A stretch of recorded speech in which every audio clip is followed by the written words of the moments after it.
ہمیں اس چیز کا کوئی غم نہیں ہے جس کا سیدہ کو غم ہے، ہمیں اس کا بالکل غم نہیں ہے۔ کوئی رویا ہے آج تک؟ حکومت الہی امامت کی حکومت نہ ہونے پر کوئی رویا ہے؟ فاطمہ روئی ہیں۔ کوئی چیخا ہے آج تک؟ زہرا چیخی ہیں۔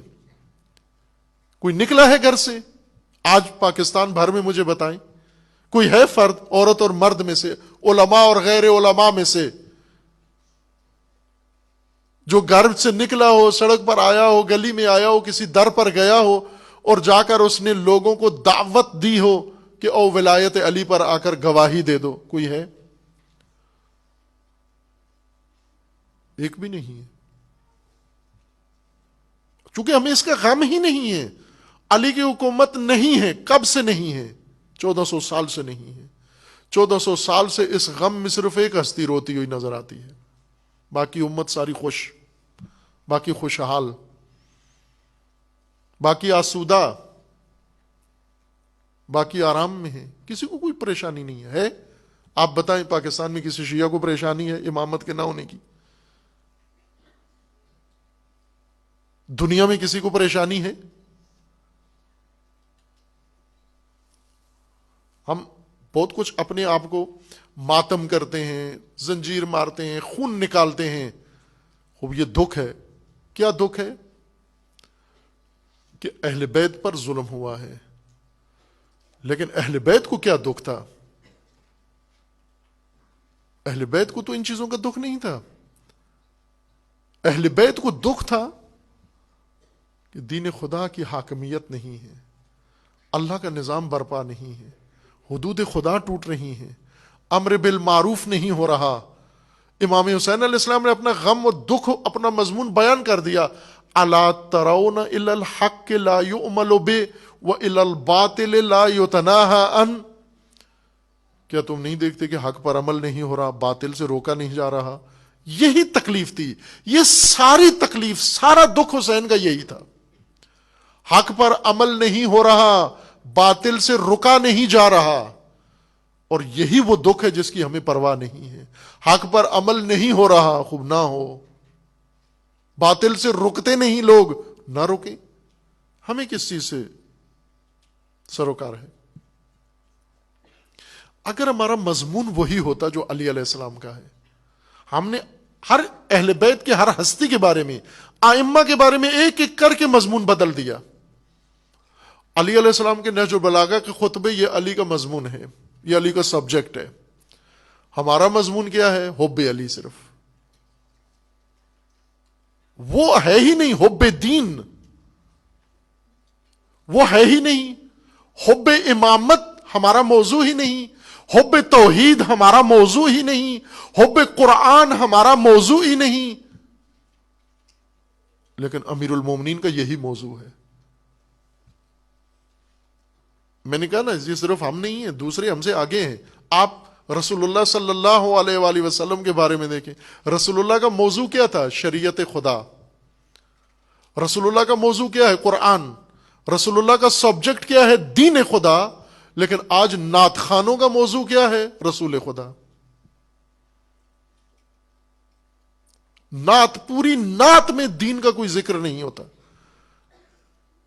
دین کے معارف کا پوری نعت میں کوئی ذکر نہیں ہوتا، صرف عقیدت کا اظہار ہے۔ یعنی نعت کا سبجیکٹ ہی دین نہیں ہے۔ جب مضمون ہی علیحدہ ہو گیا تو پھر تو رسول اللہ کی پیروی بھی ختم ہو گئی۔ اس لیے جتنے عاشقان رسول ہیں جو رسول اللہ کے عشق میں حالت محو میں ہیں، انہیں دین خدا کی معطلی کا کوئی غم نہیں ہے، انہیں حدود خدا کی پائمالی کا کوئی غم نہیں ہے، انہیں شرک و کفر کا کوئی غم نہیں ہے، انہیں بدعتوں کی کوئی پرواہ نہیں ہے، انہیں گمراہیوں کی کوئی پرواہ نہیں ہے۔ کیوں؟ کیونکہ یہ رسول اللہ کے مضامین تھے، یہ رسول اللہ کے چنتے تھے، یہ رسول اللہ کے کھٹکے تھے، یہ رسول اللہ کے غم تھے۔ ہمارے غم یہ تو نہیں ہے۔ ایک کرے امت، اپنے نبی کے ساتھ اپنا غم ایک کر دیں، امت اپنے امام کے ساتھ اپنا غم ایک کر لیں. امام اور امت میں دوری کیوں ہے؟ امام موجود ہیں زندہ 1200 سال سے امت سے دور، اور امت 1200 سال سے کئی نسلیں گزر گئیں، اور امام کے بغیر کیوں یہ دوری ہے، کیوں یہ فاصلہ ہے؟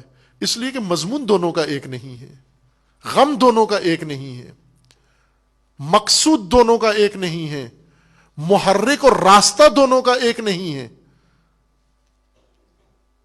جس دن ایک ہو جائے اس دن امام و امت مل جاتے ہیں آپس میں.